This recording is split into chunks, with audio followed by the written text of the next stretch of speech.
I'm Chloe, a 36-year-old mom with a past marriage under my belt. I used to work as a bartender, but now I'm a stay-at-home mom to a 3-year-old boy. Life is good now, but my marriage to my ex-husband was a mess. The mess was largely because of my ex-husband, but there was actually another reason. That was my sister, who's 2 years younger than me. Jessica managed to steal my then-husband right from under my nose.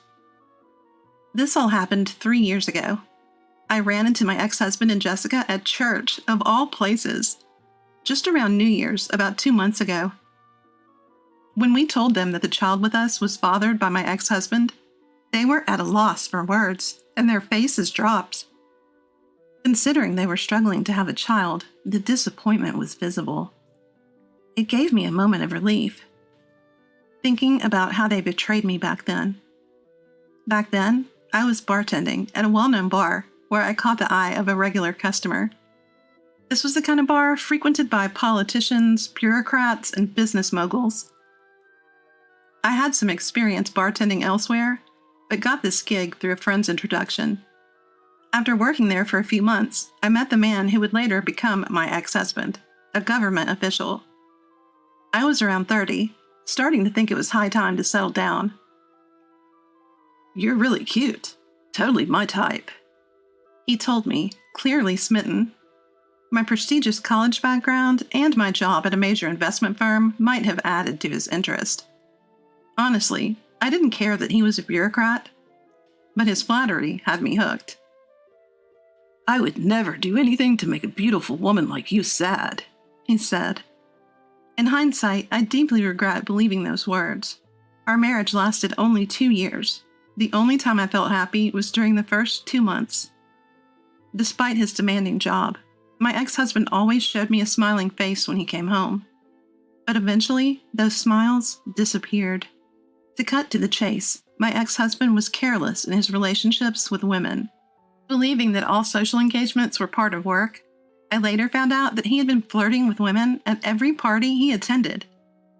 Back then, I had no idea. "You must be tired after all that networking today. Want to take a bath?" I would always say, caring and supportive. What a fantastic wife I was. But after only 6 months, he would brazenly say to me, "Stop worrying about me. Just be thankful you're living a good life because of me." Still, I convinced myself that he was just tipsy and let it slide. Looking back now, I feel like crying from the sheer effort I put into our relationship. I have a younger sister, 2 years my junior. We look nothing alike, and our personalities are polar opposites. Growing up, Jessica always wanted what I had.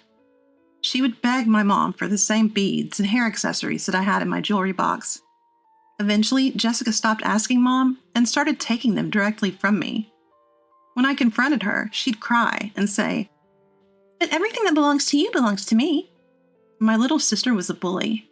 That little bully grew up to be an adult bully. After a year of marriage, we attended a family event at my parents' house. My husband was there too. My husband had seen Jessica a few times before, but it seemed like they had a little chat this time. I overheard him talking briefly to Jessica. "You're quite different from your sister.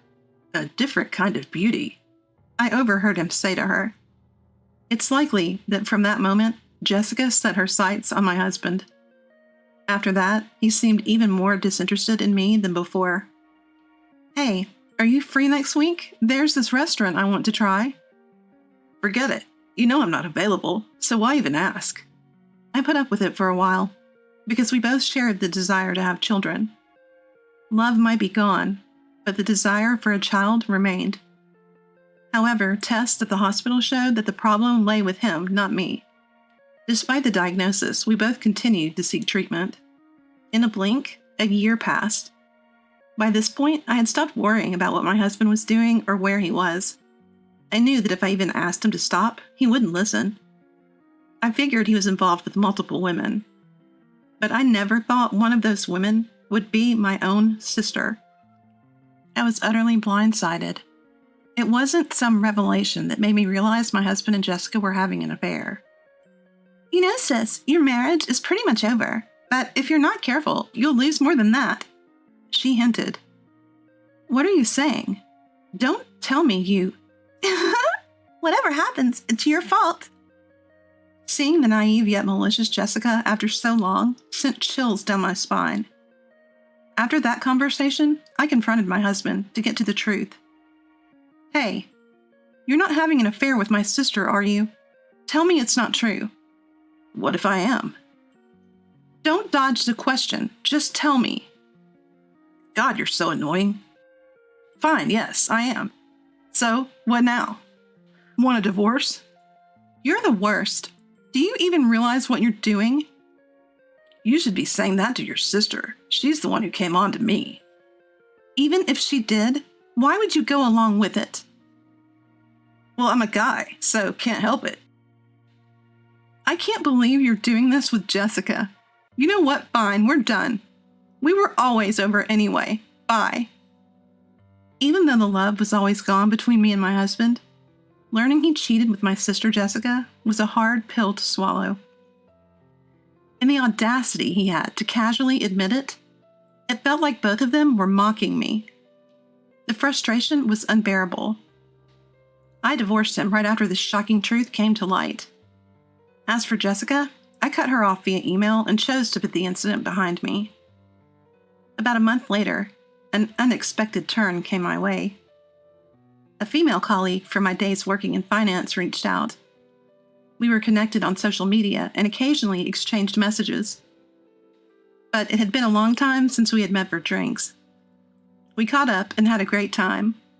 Although my story was grim, she laughed it off and mentioned someone she wanted to introduce me to. Enter Ethan, my current husband. Ethan was her investment buddy. He was just an average office worker, but had a knack for investing, managing a significant portfolio. They'd become friends through offline meetups she organized based on his investment blog. I took an instant liking to the upbeat Ethan. I've been divorced before. Is that all right? I'm still single. Is that okay? We both just had to laugh it off. Ethan seemed to think we clicked, and we started dating right away. We got married after about 6 months. Chloe, want to invest in me? Marry me. I couldn't help but laugh at Ethan's unique proposal. I believed his proposal was one where I could see us being happy together for the rest of our lives. The truth is, I was already pregnant with Ethan's child even before I got remarried. Actually, shortly after we started dating. We'd both been considering marriage, so finding out about the pregnancy sped up the timing. 2 people in love, and the precious baby that was the fruit of our love. I couldn't be happier. For our first holiday season together, let's go to church and pray for the health of our adorable baby.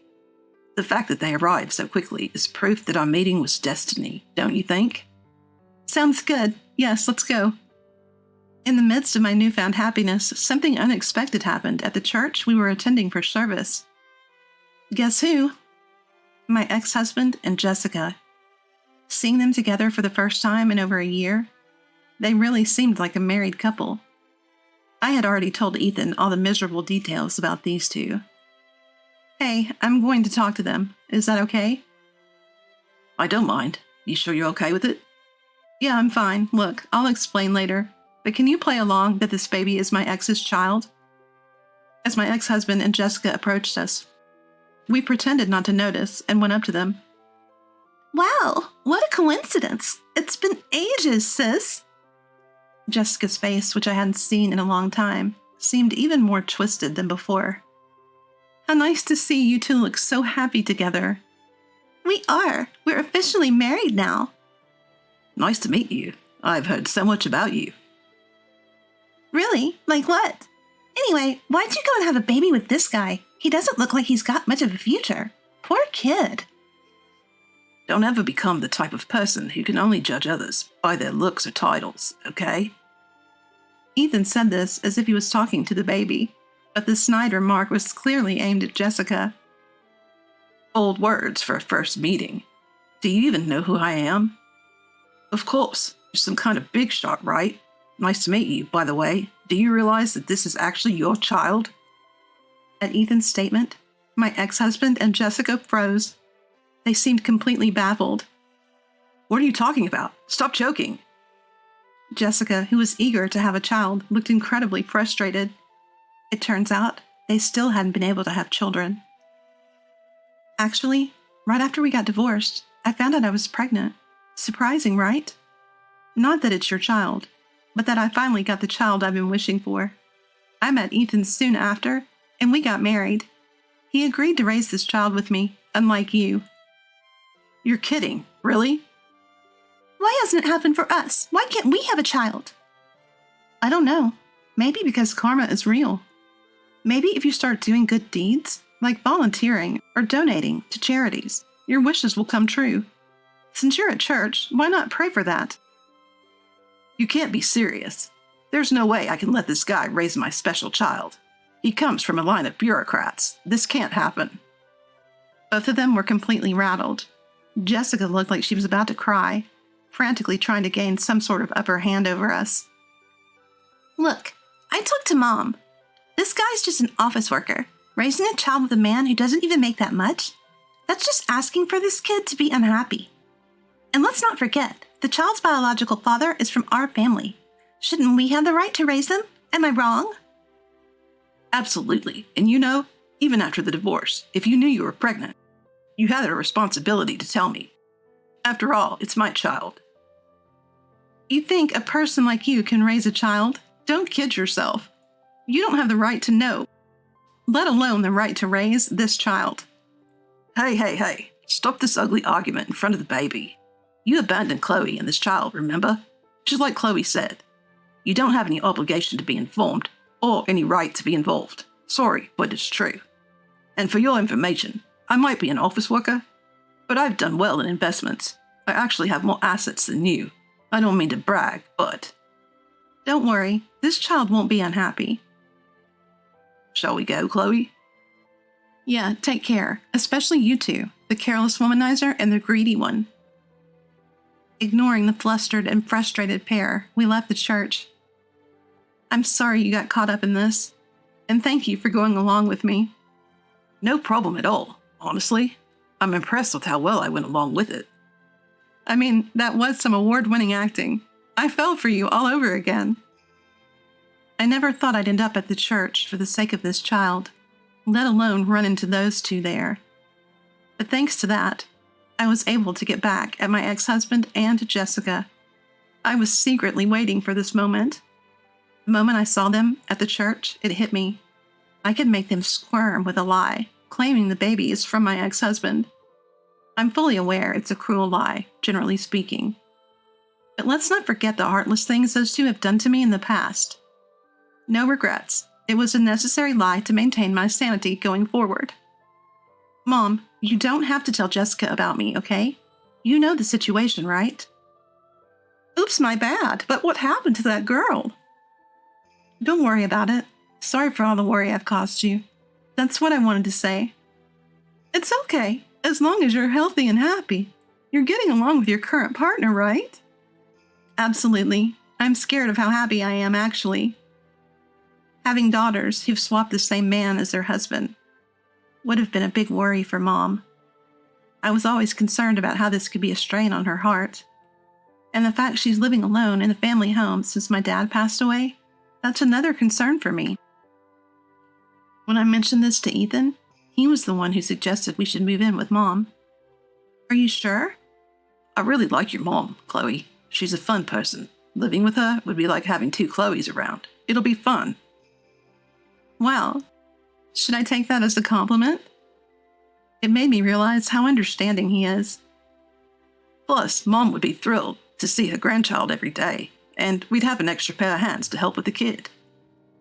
I can't thank you enough, Ethan. So, you love me even more now? Let me think about that. What do you mean, let me think?